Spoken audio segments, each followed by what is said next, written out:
Shalom, salam berkat dari kami untuk pendengar sekalian. Saat ini pendengar akan diberkati dengan program Hari Ini Harinya Tuhan bagian yang ke-8. Sebuah program rohani tentang doktrin Alkitab yang menolong kita untuk semakin tertanam dalam kebenaran firman dan bertumbuh dalam kemuliaan. Bersama hambanya, Pendeta Gilbert Lumwendong, STH.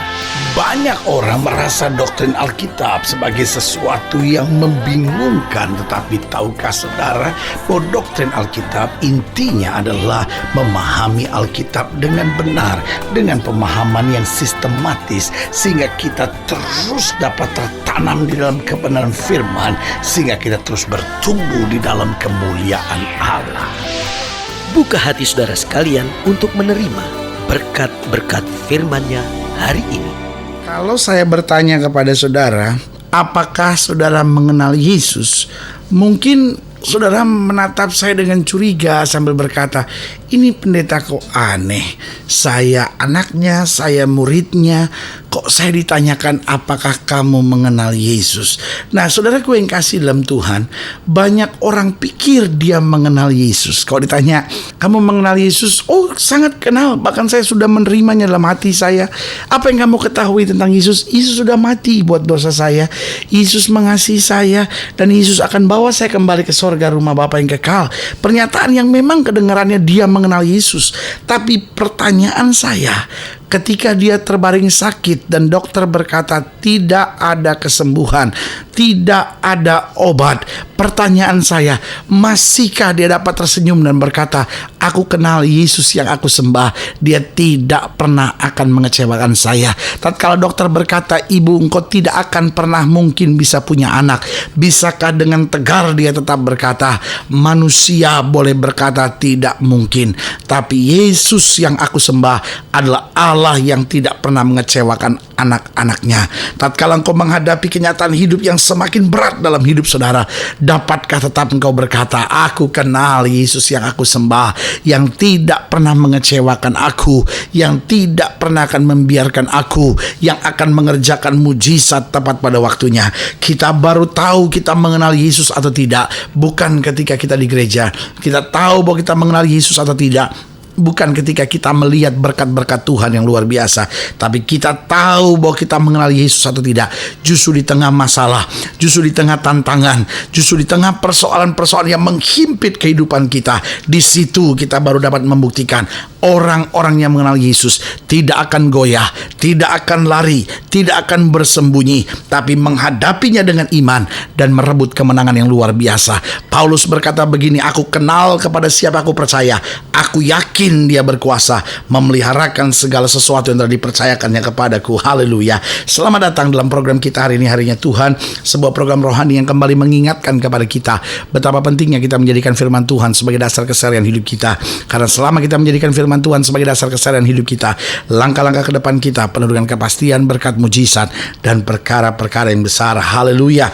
Dan dalam program ini kita sedang membahas Wahyu pasal 1 ayat yang ke-9 sampai ayat yang ke-20. Nah, kita akan kupas di sini tentang siapa sebenarnya Yesus kita. Wahyu pasal 1 ayat yang ke-9 sampai ayat yang ke-20. Demikian firman Tuhan di bawah perikop judul Penglihatan Yohanes di Patmos. "Aku Yohanes, saudara dan sekutumu dalam kesusahan, dalam kerajaan, dan dalam ketekunan menantikan Yesus, berada di pulau yang bernama Patmos oleh karena firman Allah dan kesaksian ini diberikan oleh Yesus. Pada hari Tuhan aku dikuasai oleh Roh, dan aku mendengar dari belakangku suatu suara yang nyaring seperti bunyi sangkakala. Katanya, 'Apa yang kau lihat, tuliskanlah di dalam sebuah kitab dan kirimkanlah kepada ketujuh jemaat ini, ke Efesus, ke Smyrna, ke Pergamus, ke Tiatira, ke Sardis, Philadelphia, dan Laodikia.' Lalu aku berpaling untuk melihat suara yang berbicara kepadaku. Dan setelah aku berpaling, tampaklah kepadaku 7 kaki dian dari emas. Dan di tengah-tengah kaki dian itu ada seorang serupa anak manusia, berpakaian jubah yang panjangnya sampai di kaki, dan dadanya berlilitkan ikat pinggang dari emas. Kepala dan rambutnya putih bagaikan bulu yang putih metah, dan matanya bagaikan nyala api. dan kakinya mengkilap bagaikan tembaga membara di dalam perapian. Suaranya bagaikan desau air bah, dan di tangan kanannya ia memegang 7 bintang, dan dari mulutnya keluar sebilah pedang tajam bermata 2, dan wajahnya bersinar-sinar bagaikan matahari yang terik. Ketika aku melihat dia, tersungkurlah aku di depan kakinya, sama seperti orang yang mati. Tetapi ia meletakkan tangan kanannya di atasku lalu berkata, "Jangan takut, aku adalah yang awal dan yang akhir dan yang hidup. Aku telah mati, namun dia aku hidup sampai selama-lamanya. Aku memegang segala kunci maut dan kerajaan maut.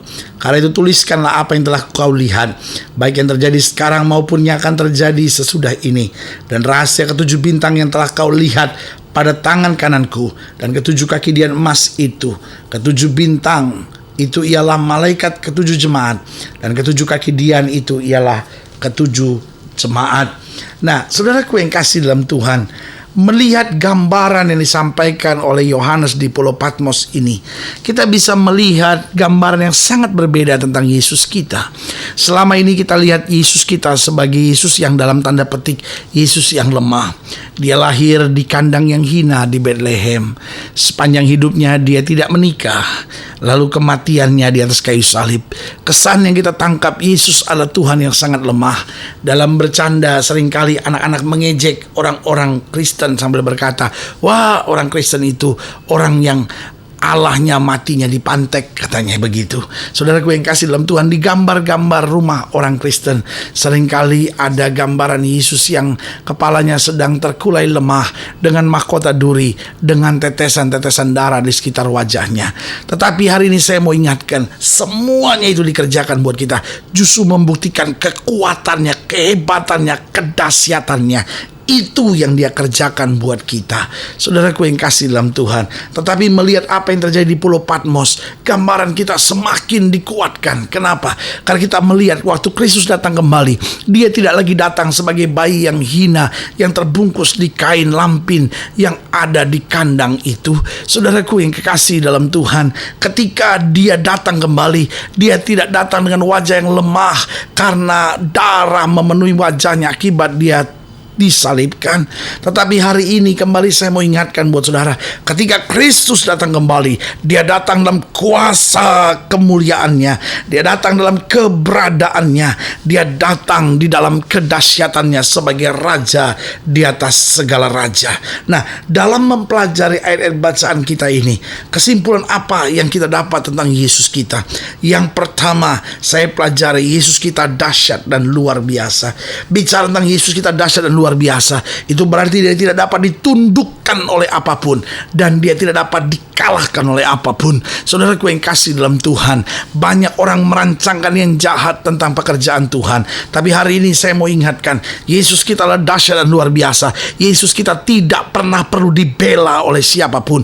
Orang boleh mengejek Yesus, orang boleh memfitnah, orang boleh memaki, orang boleh menghujat sekalipun, tapi hari ini perlu saya tegaskan sekali lagi, Yesus tetap Tuhan, Yesus tetap Raja di atas segala raja.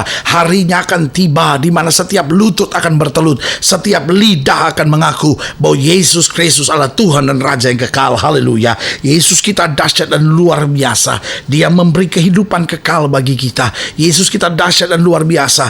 Dia memegang ketujuh bintang.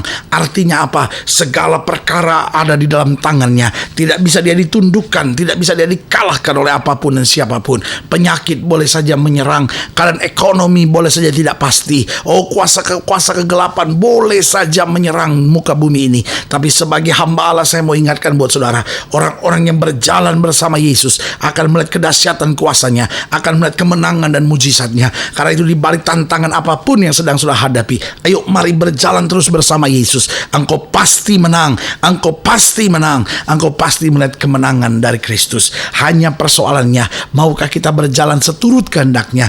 Maukah kita mentaati perintah-perintahnya? Itu yang akan memberikan kepastian kemenangan buat kita. Jadi melihat dan mempelajari ayat bacaan kita hari ini, yang pertama kita pelajari, Yesus kita dahsyat dan luar biasa.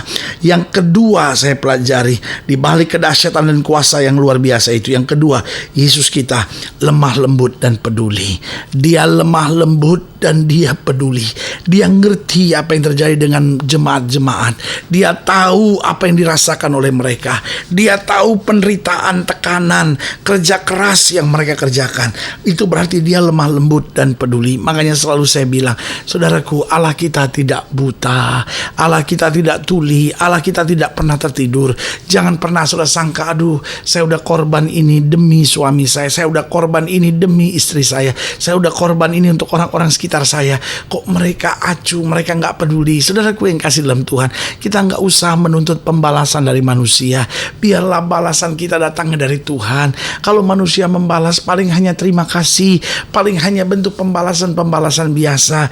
Tetapi kalau Tuhan yang balas segala kebaikan saudara, oh berkat Tuhan berkelimpahan dalam hidup saudara. Kalau sebagai hamba Allah, saya mau ingatkan, tetesan air mata saudara, tetesan keringat saudara, semuanya diperhitungkan oleh Tuhan. Dia Allah yang lemah lembut, dia Allah yang peduli, dia Allah yang mengerti kita. Menyadari dia Allah yang lemah lembut, peduli dan mengerti kita. Karena itu jalan terus bersama dengan Tuhan. Hadapi setiap pergumulan, hapus air mata kita. Kita ingat bahwa Yesus yang kita sembah, Allah Yesus yang tidak pernah mengecewakan kita. Haleluya. Jadi mempelajari ayat bacaan kita, yang pertama kita pelajari, Yesus kita dahsyat dan luar biasa. Yesus kita lemah lembut, peduli, dan dia mengerti segala keperluan kebutuhan hidup kita. Dan yang ketiga, Yesus kita satu-satunya juru selamat. Nabi boleh banyak, agama boleh banyak, tapi keselamatan hanya ada di dalam Yesus Kristus Tuhan. Alkitab dengan tegas berkata, akulah jalan dan kebenaran dan hidup. Tidak ada seorang pun yang sampai kepada aku jika tidak melalui aku. Nabi harus kembali menuju pada keselamatan. Karena itu nabi-nabi perlu berdoa supaya dia sampai pada keselamatan. Paulus sendiri berkata, aku bekerja keras supaya jangan aku memberitakan Injil lalu aku sendiri ditolak. Tetapi Kristus bukan sekedar nabi, dia Allah Mesias, dia Allah juru selamat, dia adalah Allah sendiri yang ketika kita percaya kepadanya, kita beroleh keselamatan yang kekal. Haleluya. Saudara gue yang kasih dalam Tuhan, jika saudara ingin dilayani lebih jauh, hubungi kami melalui telepon, hubungi kami melalui surat, kunjungi website kami, karena kami ada untuk membawa Bapak Ibu saudara senantiasa lebih dekat pada Tuhan dan mengalami kasih kuasa mujizat yang luar biasa. Haleluya. Secara khusus melalui program ini saya juga mau berdoa buat setiap saudara yang sakit, setiap saudara yang berbeban berat, karena kita percaya bahwa bagi Allah tidak ada perkara yang mustahil. Nah, setiap saudara yang didoakan boleh taruh tangan kanan saudara di dada dan kita akan berdoa. Mari kita berdoa. Bapa, dalam nama Yesus, hamba doa buat yang sakit, hamba doa buat yang berbeban berat, hamba doa untuk setiap mereka yang menghadapi masa-masa yang sukar. Bapa, hamba berdoa di dalam nama Yesus, Tuhan kerjakan mujizat, Tuhan bangkitkan iman mereka, Tuhan yakinkan kami bahwa Yesus yang kami sembah bukan Yesus yang lemah, dia dahsyat luar biasa, dia lemah lembut, dia peduli dan dia mengerti, dia satu-satunya juru selamat dalam kehidupan kami. Oh, yang sakit Tuhan sembuhkan, yang lemah Tuhan kuatkan, yang susah Tuhan hiburkan. Perkara-perkara ajaib dan luar biasa boleh terjadi di dalam nama Yesus kami berdoa. Haleluya. Amin. Saudara gue yang kasih dalam Tuhan, kita sudah berdoa. Ingat, Allah tidak pernah lalai menepati janjinya. Inilah saatnya buat kita untuk bangkit bersemangat, bersuka cita dalam menghadapi segala perkara. Karena kita tahu Yesus tidak pernah gagal. Yesus tidak pernah mengecewakan kita. Yesus mengasihi kita, mengerti segala pergumulan kita. Doa saya menyertai saudara. Sampai berjumpa pada program berikut. Dan jangan lupa, jadikan hari ini harinya Tuhan. Haleluya.